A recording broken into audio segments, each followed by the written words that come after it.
नमस्कार, मैं हूं अंजलि और आप देख रहे हैं सत्य दर्शन।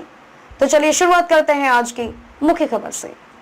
अपने एक दिवसीय दौरे पर वाराणसी पहुंचे नागरिक उड्डयन मंत्री नंदगोपाल नंदी ने मीडिया से बात करते हुए वर्तमान सरकार की उपलब्धि के बारे में बताया और विपक्ष पर तीखा हमला करते हुए उन्होंने बसपा, सपा, कांग्रेस को ये लोग सिर्फ बातें ही करते रहते हैं, जबकि वर्तमान सरकार विकास कर रही है और प्रत्येक व्यक्ति को सरकार के द्वारा चलाई जा रही योजनाओं का लाभ मिला है।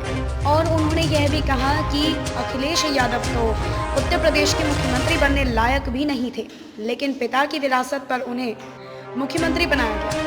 अखिलेश यादव की वैक्सीन न लगवाने वाले वक्तव्य को भी आड़े हाथों लेते हुए उन्होंने कहा कि वैक्सीन पर भी अखिलेश यादव ने राजनीति की है, जबकि यशस्वी प्रधानमंत्री नरेंद्र मोदी ने देश के वैज्ञानिकों के साथ मिलकर वैश्विक महामारी कोविड-19 के खिलाफ जंग में लड़े और वैक्सीन को खोज निकाला। तो प्रबुद्ध वर्ग सम्मेलन है जी, माननीय मंत्री राजसर जी विधानसभा में, तो वहाँ पर प्रबुद्ध समाज के जो भी गणमान्य लोग उपस्थित होंगे उनको संबोधित करना है। आदरणीय प्रधानमंत्री जी के नेतृत्व में देश में सबका साथ, सबका गलत खड़े हुए थे, चलो बहुत खड़ा नारा ये है, कैमरा ही नहीं चला, ऐसे नहीं खड़ा हुआ कार्य हो रहा है।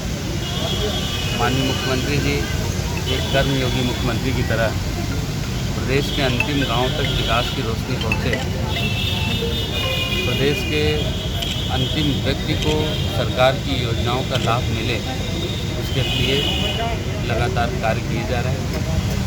यही सरकार की उपलब्धियाँ, इसके बारे में चर्चा तमाम वैश्य समाज के हमारे समर्पित और संगठन के लोग यहाँ आए, लोगों से भी राय बात और कोई भी समस्या है तो उसका समाधान अधिकारियों को निर्देश करके देने के लिए आए हैं, करेंगे। मंत्री जी, राजा महेंद्र सिंह के नाम पर विश्वविद्यालय बन रहा है, अखिलेश यादव कहते हैं ये भाजपा सिर्फ ढोंग कर रहे हैं। देखिए, ढोंग कौन कर रहा है ये पूरे उत्तर प्रदेश में अच्छी तरह से देखा है। अखिलेश यादव उत्तर प्रदेश के मुख्यमंत्री बनने लायक थे नहीं, पिताजी की विरासत मिली और ऐसे ऐसे मूर्खतापूर्ण तमाम बयान उनके सुर्खियों में रहे। उनकी ऐसी छोटी हरकत, ऐसे बड़े पद पर बैठ कर के ऐसी छोटी हरकतें, मकान की टोटी उखाड़ लेना, ये सब चीज़ें चर्चा में रहेगी।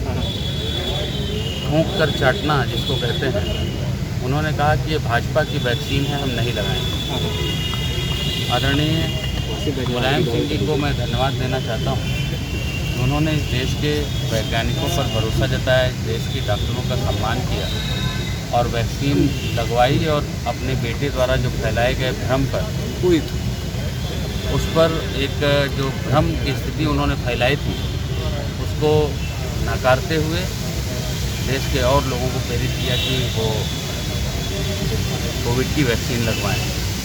ऐसी बहुत सारी चीज़ें उन्होंने करी है, चाहे उसका साथ रहा हो, चाहे हुआ का साथ रहा हो, इस तरह से बहुत बरगलाने और इस तरह की बातें कही हैं।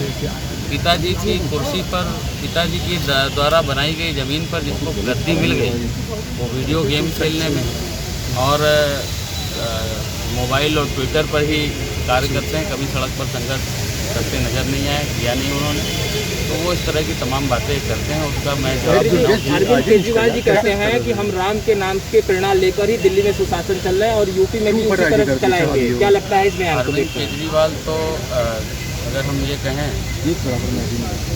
कि झूठ नहीं, झूठ का पेड़, झूठ तो एक होता है, वो अनेक तरह के झूठ बोलने का काम करते हैं। यहाँ आप सब लोगों ने देखा है और अरविंद केजरीवाल ही नहीं, बसपा की चाहे मायावती जी रहीं, चाहे सपा के मुलायम सिंह यादव और चाहे अखिलेश यादव, इन सब लोगों ने जिस तरह से झूठ, नाटक, ढोंग किया है, जो लोग कलाई नारा पहनते तो थे घर में और घर से निकलने से पहले कैंची से काट देते थे, जो लोग रोज़ा अफ्तार तो करते थे, टोपी लगा करके मज़ार पर दर्शन करते थे, लेकिन मंदिर जाने में डर लगता था आज जनेऊ नीचे निकाल करके दिखाने का काम कर रहे हैं। ऐसे तमाम लोगों को मंत्री जी, मैं ट्रिपल आदरणीय से मॉडल के प्रधानमंत्री तर्ज पर कई जी एयरपोर्ट को प्राइवेट करने की बात।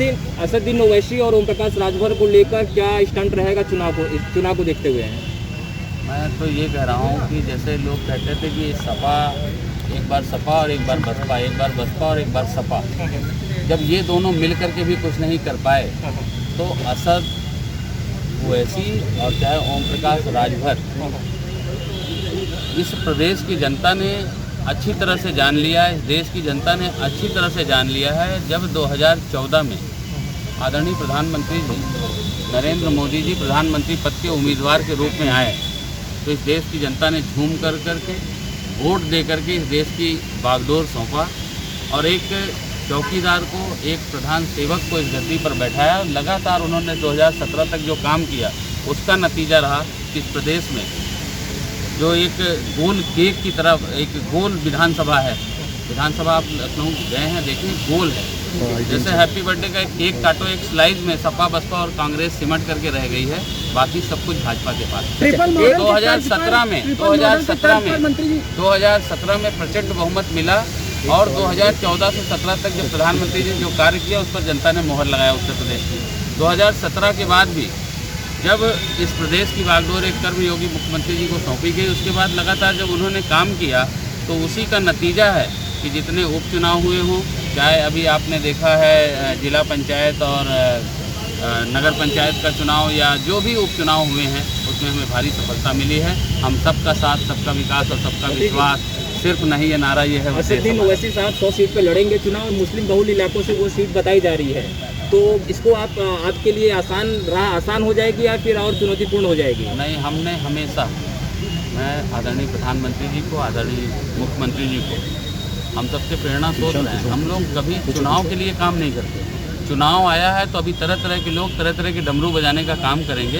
हम दिन रात, हमारी पार्टी के कार्यकर्ता दिन रात बूथ बूथ पर, गांव गांव, गली गली, मोहल्ले मोहल्ले लोगों की सेवा करते रहते हैं, इसलिए हम हमेशा काम करते हैं, इसलिए हमारी जीत हमारी। सर, रेलवे डिपार्टमेंट हो या अन्य डिपार्टमेंट हो, निजीकरण को लेकर विरोध जरूर हो रहा है। 13 से ज़्यादा एयरपोर्ट को पीपीपी मॉडल के आधार पर जो है निजीकरण करने की बात कही जा रही है। जनता इसको लेकर आपको क्या लगता है कि उनको सुलभ होगा, आम नागरिक जो है यात्रा, हवाई यात्रा आसानी से कर पाएंगे? सर देखिए, आदरणीय प्रधानमंत्री जी की बहुत ही महत्वाकांक्षी योजना सब जुड़े पूरे देश का आम नागरिक, हवाई चप्पल पहनने वाला भी हवाई जहाज़ की यात्रा करे। आप सब हमारे पत्रकार भाई हैं, हवाई जहाज़ पर अब जाते होंगे, आपको दिखता होगा। मैं दावे के साथ कहता हूं और बड़े गर्व के साथ कहता हूं कि एविएशन डिपार्टमेंट की जिम्मेदारी मुझे मिली। जिस समय हम सरकार में आए थे तो केवल 2 एयरपोर्ट ही, 2 एयर संचालित थे, एक बनारस और एक लखनऊ। इसके अलावा गोरखपुर में चलती थी तो कभी कैंसिल हो जाती थी, कभी प्रयागराज से चलती थी, कभी कैंसिल हो जाती थी, सुचारू रूप से चलती नहीं थी। आज हम गर्व और दावे के साथ कहते हैं आज 8 एयरपोर्ट ठीक तरह से संचालित हो गए हैं और 24 जगह केवल यहाँ से उड़ान भरी जाती थी, आज 75 जगह हवाई उड़ानें भरी जा रही हैं और आने वाले समय में 5-10 जगह और बढ़ जाएगी और हम 100 का आंकड़ा पार कर लेंगे।